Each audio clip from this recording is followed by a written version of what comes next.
নমস্কার বন্ধুরা, সবাই কেমন আছো? আশা করি সবাই খুব ভালো আছো। আমি তো খুব ভালো আছি। আবারও একটা নতুন পর্ব নিয়ে চলে এলাম সুন্দরবনের সুন্দর ব্লগ অ্যান্ড কুকিংয়ে। আজকের রান্না করব হচ্ছে রূপচাঁদ মাছের দই কালিয়া। তো দেখতে থাকো পুরো ভিডিওটা, আশা করি সত্যি খুব ভালো লাগবে। সবাই পুরো ভিডিওটা দেখবে, সবার কাছে পুরো ভিডিওটা দেখার অনুরোধ রইল। চলো রান্না করব। আগে মাছটা কেটে নেব। চলে এলো আমাদের বাবু, একটা দই নিয়ে চলে এলো। ওইটা দিয়েই দই, রূপচাঁদের দই ইয়ে হবে, দই দিয়ে দই কালিয়া। তো চলে এসছে আমাদের বাবু দই নিয়ে। Thank you.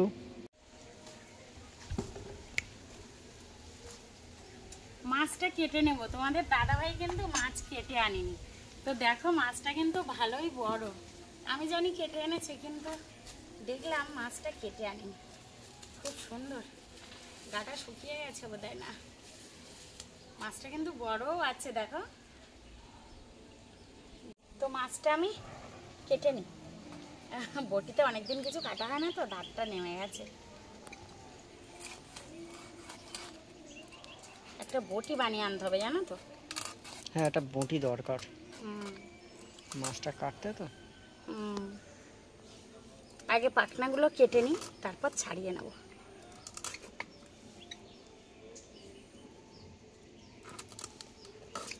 মাছটা কিন্তু ফ্রেশ, দুর্দান্ত মাছ। এই দেখো, গালটা এখনো লাল আছে।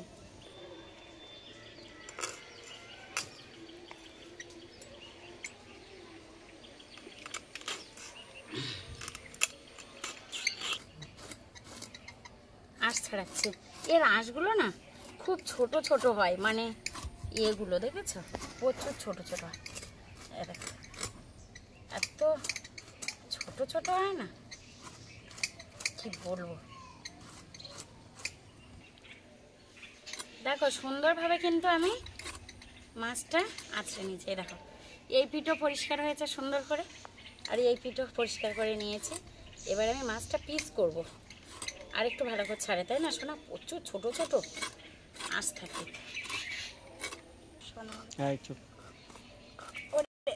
বাবা, দারুণ মাছ। খেয়েছে কি? এনে কাকে দিচ্ছি বলো তো?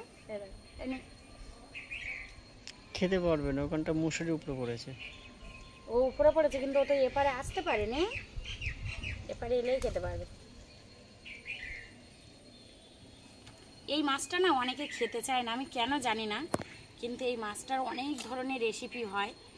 তো আমি যেটা বানাবো আজকে সেটা বিষয় আলাদা, কিন্তু অনেক ধরনেরই রেসিপি হয়। আর মাছটা খেতে কিন্তু আমার খুব ভালো লাগে, আবার অনেকে খেতে চায় না। তুমি আগে খেতে চাইতে। এইবার আমি পেটির মাছ নেব। এ দেখো, দাঁড়াই বসে নেই, ঠিক হয়। এটা সুন্দর পেটির মাছ বেরোবে, দেখেছো? দারুণ কিন্তু পেটির মাছ বেরিয়ে যাচ্ছে।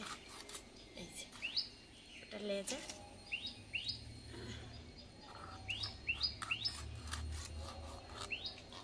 পেটির মাছটা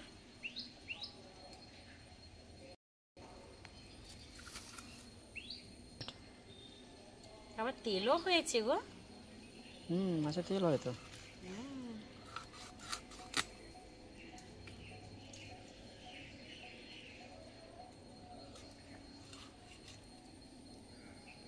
সবাই কিন্তু দই কাতলা খেয়েছে, আজকে আমি নতুনভাবে বানাবো হচ্ছে রূপচাঁদ মাছের দই কালিয়া।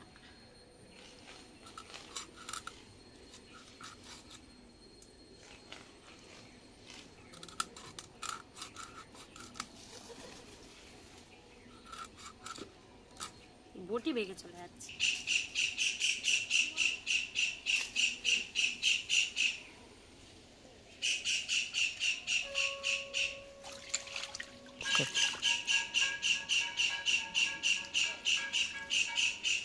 মাছটাকে এরকম সুন্দরভাবে পরিষ্কার করে নিতে হয়, তার মধ্যে পুরোটাকে কেটে নেই। আমরা তো খাই না, এখন খাই না। আমাদের পুকুরটা হয়ে অনেক সুবিধা হয়েছে, বলো। পুকুরটাও কিন্তু বড়, বেশ বড়। জাস্ট পুকুরটায় আগে একটু টেম্পোরারি ধুয়ে নিলে, তারপরে কলের জলে ধুয়ে নিলেই ব্যাস। ভালো পরিষ্কার হয়।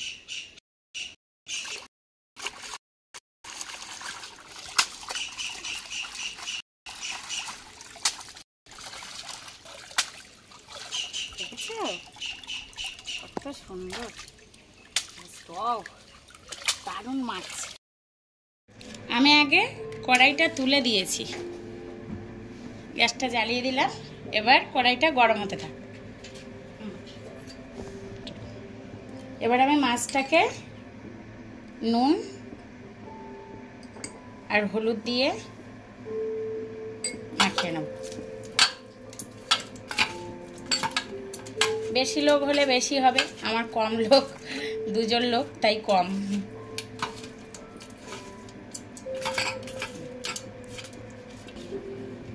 এদিকে কড়াইটা গরম হয়ে গেছে, এবার আমি তেল দিয়ে দেবো।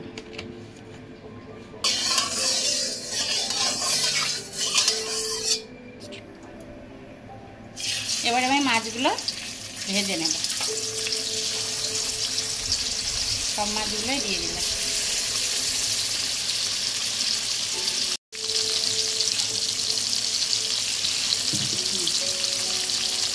এবার আমি রূপচাঁদ মাছের দই কালিয়া বানানোর জন্য একটা মশলা করে নেব। এখানে হচ্ছে আমি নিয়েছি পোস্ত, কাজু বাদাম আর সাদা সর্ষে একসাথে বেটে নেব, আর দেব ধুয়ে রাখা কাঁচা লঙ্কা। আমি এখানে 3টে কাঁচা লঙ্কা দিচ্ছি, যে যেরকম লঙ্কা খাবে সে সেরকম লঙ্কা দেবে। এবার আমি এগুলো বেটে নেব।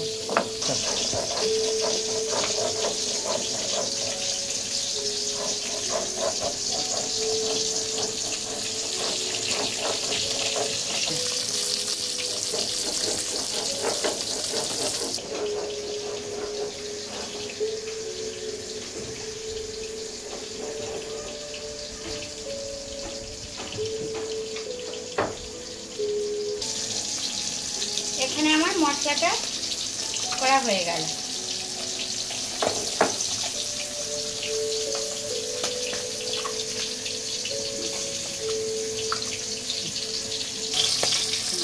এখানে আমার মাছটা হয়ে গেছে, আমি উল্টে দেবো।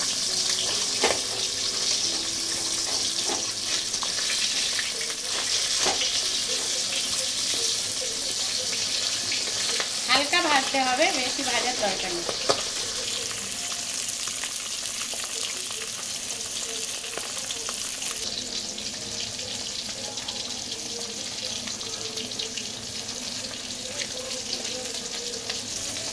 হালকা করে কিন্তু আমার ভাজা হয়ে গেছে, এবার আমাকে তুলে নিতে হবে। মাছগুলো আমি তুলে নেব। এবার ওই তেলে আমি দিয়ে দেব আদা রসুনের পেস্ট,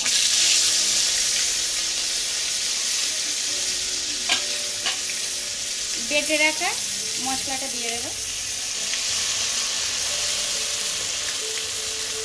দিয়ে দেব হলুদ পরিমাণ মতো, দিয়ে দেব লবণ, এবার সামান্য একটু জল।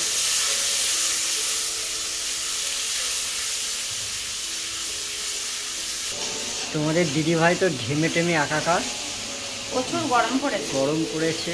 আমাদের রান্নি তো বিশাল ঘেমে যাচ্ছে দেখুন। এবার দিয়ে দেবো আমি ফাটিয়ে রাখা দই, ভালো করে ফাটিয়ে নিতে হবে দইটাকে। এবার দইটা দিয়ে আবার আমি ভালো করে মাখিয়ে নেব।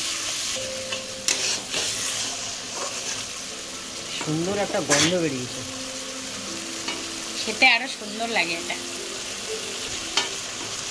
আমার কিন্তু মশলা থেকে তেল ছেড়ে দিয়েছে, এবার আমি সামান্য পরিমাণ জল দিয়ে দেব।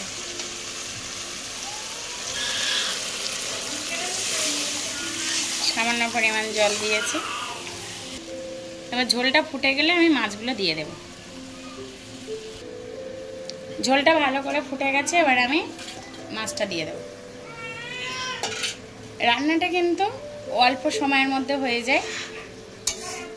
এটা একটু ফুটে উঠলে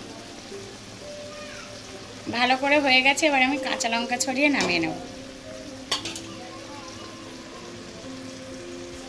উপর দিয়ে কাঁচা লঙ্কা ছড়িয়ে নামিয়ে নেব। আমার কিন্তু রূপচাঁদ মাছের দই কালিয়া কমপ্লিট। এবার আমি নামিয়ে নেব।